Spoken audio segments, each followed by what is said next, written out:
পশ্চিম শিলপতা উচ্চ মাধ্যমিক বিদ্যালয়ত ভাৰত জনবিজ্ঞান যাত্ৰাৰ ভ্ৰাম্যমাণ বিজ্ঞান প্ৰদৰ্শনী সম্পন্ন। ওদালগুৰি জিলা জ্ঞান বিজ্ঞান সমিতিৰ উদ্যোগত তিনিদিনীয়াকৈ অনুষ্ঠিত ভাৰত জনবিজ্ঞান যাত্ৰাৰ ভ্ৰাম্যমাণ বিজ্ঞান প্ৰদৰ্শনী আজি ওদালগুৰি জিলাৰ পশ্চিম শিলপতা হাইস্কুলত সামৰণি পৰে। ভ্ৰাম্যমাণ বিজ্ঞান প্ৰদৰ্শনী বিশিষ্ট বিজ্ঞানী ডক্টৰ মনোজ পাটোৱাৰী, ওদালগুৰি জিলা জ্ঞান বিজ্ঞান সমিতিৰ সভাপতি গজেন্দ্ৰ বৰুৱা আৰু সচিব দীপেন ডেকাই উপস্থিত থাকি বিজ্ঞানক জনমুখী কৰা সম্পৰ্কে বক্তব্য ৰাখে। শিলপতা হাইস্কুলৰ ভাৰপ্ৰাপ্ত প্ৰধান শিক্ষক লংকেশ্বৰ বৈশ্যই বিদ্যালয়ৰ তৰফৰ পৰা অতিথিসকলক ফুলাম গামোচাৰে আদৰণি জনায়। প্ৰায় ৩ শতাধিক ছাত্ৰ ছাত্ৰীক শব্দ প্ৰদূষণ জোখা যন্ত্ৰ, ডেচিবেল যন্ত্ৰ, কথা কোৱা ৰবট, মোবাইল সেৱা যোগাযোগ ব্যৱস্থা, স্থিতি বিদ্যুৎ উৎপন্ন কৰা যন্ত্ৰ, অভিকেন্দ্ৰিক বলৰ পৰীক্ষা, তামোলৰ বাকলি এৰুৱা যন্ত্ৰ, পোহৰ প্ৰতিফলন যন্ত্ৰ, ৰঙৰ সংমিশ্ৰণ যন্ত্ৰ, গ্ৰহসমূহৰ ভৰ নিৰ্ধাৰণ কৰা যন্ত্ৰ, চুম্বকীয় আৱেগ প্ৰতিফলন যন্ত্ৰ, গেট পদ্ধতি সম্পৰ্কে জনা ফলক, প্লাজমা গোলক, পেট্ৰল ডিজেল কাৰিকৰী পদ্ধতি জোখা যন্ত্ৰ, সংগীত ফলক, ভাৰ্চুৱেল ৰিয়েলিটি 360 ডিগ্ৰী, বিজ্ঞানভিত্তিক তথ্যচিত্ৰ আদি ছাত্ৰ ছাত্ৰীক প্ৰদৰ্শন কৰা হয়। তিনিদিনীয়া বিজ্ঞান প্ৰদৰ্শনী উপভোগ কৰি শিক্ষাৰ্থীসকল যথেষ্ট উপকৃত হোৱা বুলি জানিব পৰা গৈছে। North east live today, Khoirabari. Udalguri জিলা জ্ঞান বিজ্ঞান সমিতিৰ উদ্যোগত মই ইয়াত আজি উপস্থিত হৈছোহি। মই গজেন বৰুৱা, সভাপতি ওদালগুৰি জিলা জ্ঞান বিজ্ঞান সমিতিৰ লগতে আমি যি ভাৰত জনবিজ্ঞান যাত্ৰাৰ সহযোগত এই পশ্চিম শিলপতাত ভ্ৰাম্যমাণ বিজ্ঞান প্ৰদৰ্শনী দেখুওৱা হৈছে। এইটোত ল'ৰা ছোৱালীবিলাকৰ মুখ দেখিছোঁ যে এই যিবিলাক ভিতৰুৱা গাঁও বা ভিতৰুৱা অঞ্চলৰ স্কুলবিলাক যথেষ্ট উপকৃত হ'ব।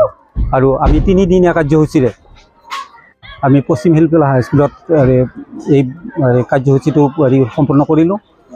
হাইস্কুল এখন ওদালগুৰি জিলাৰ আৰু দৰং জিলাৰ ঠিক মাজৰ স্কুল। আমি ওদালগুৰি জিলাত পঢ়োঁ, BTADত। এতিয়া আমাৰ বিদ্যালয়খন আচলতে যথেষ্ট আঁতৰত, পিছপৰা বুলি নকওঁ, যথেষ্ট আঁতৰত আৰু দুখীয়া ল'ৰা ছোৱালীৰ আছে অভিভাৱকৰ। এতিয়া আজি যি ভাৰত জনবিজ্ঞান যাত্ৰাৰ তৰফৰ পৰা ভ্ৰাম্যমাণ বিজ্ঞান প্ৰদৰ্শনী আমাৰ বিদ্যালয়লৈকে আহিলে, বিশেষকৈ জ্ঞান বিজ্ঞান সমিতি ওদালগুৰি জিলাৰ উদ্যোগত আমি এই সুবিধাটো পাইছোঁ। গতিকে আমাৰ ল'ৰা ছোৱালীখিনি যথেষ্ট উপকৃত হৈছে। তেওঁলোকৰ মুখবিলাক দেখিয়ে গম পাইছোঁ তেওঁলোকে যথেষ্ট ভাল পাইছে। ওচৰৰ বিদ্যালয়বিলাকো আহিছে, ওচৰৰ যিবিলাক আমাৰ দাঁতিকাষৰীয়া বিদ্যালয় আছে তাৰ ল'ৰা ছোৱালীবিলাকক খবৰ দিছোঁ, তেওঁলোকো আহিছে বা প্ৰাক্তন ছাত্ৰও কিছু আহিছে, শিক্ষাগুৰুসকলেও চাইছে।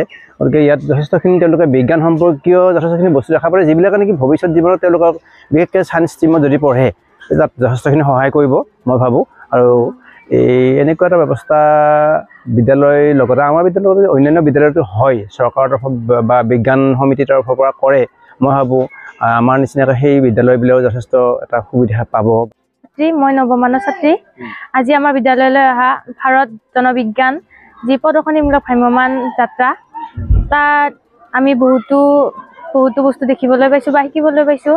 তাৰ পৰা আমি বহু উপকৃত হৈছোঁ। আমি ভিতৰুৱা ছাত্ৰ ছাত্ৰীসকলে বিভিন্ন ধৰণৰ বিভিন্ন ঠাইত যায় আমি বিজ্ঞান প্ৰদৰ্শনীমূলক যিবিলাক ছায়েন্স মিউজিয়ামত আমি যাই বস্তুবিলাক উপভোগ কৰিব নোৱাৰোঁ।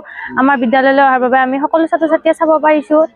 তাৰ পৰা আমি বহুতো উপকৃত হৈছোঁ। ইয়াৰ বাবে আমি ওদালগুৰি জিলাৰ জ্ঞান বিজ্ঞান সমিতিক ধন্যবাদ জনাইছোঁ। ধন্যবাদ। নমস্কাৰ, মোৰ নাম শ্ৰী জ্ঞানদীপ ডেকা। মই ক্লাছ 9ৰ এজন ছাত্ৰ। আৰু আজি আমাৰ বিদ্যালয়লৈ ভাৰত জ্ঞান বিজ্ঞানৰ পৰা এখন গাড়ী আহিছে আৰু তাত আমি বিভিন্ন ধৰণৰ বস্তু দেখিবলৈ পাইছোঁ। আৰু আমি যিহেতু আঁতৰৰ জেগা যেনে ছায়েন্স মিউজিয়াম, তাত দেখা নোপোৱা বস্তু আমি ইয়াত দেখিবলৈ পাইছোঁ, যেনে ৰেইন গছ, এটা ৰবটো দেখিবলৈ পাইছোঁ, তাৰপিছত শব্দ জোখা যন্ত্ৰ, বৰষুণ জোখা যন্ত্ৰ আদি আমি দেখিবলৈ পাইছোঁ আৰু বহুতো ভাল লাগিছে। আৰু এই যিবিলাক যন্ত্ৰ দেখিলা বা যিবিলাক প্ৰদৰ্শন দেখিলা, এইবিলাক তোমালোকৰ ছাত্ৰ জীৱনত বা পঢ়াৰ জীৱনত কিবা কামত আহিব নে? ছাত্ৰ জীৱনত আমাৰ সেইবিলাক কামত আহিব, যিহেতু আমি এতিয়া হাইস্কুলত পঢ়ি আছোঁ আৰু আমি আগলৈ আৰু সেনেকুৱা ধৰণৰ অধিক শিক্ষা পাবৰ বাবে আমাৰ ইয়াৰ মানুহবোৰে কৈছে।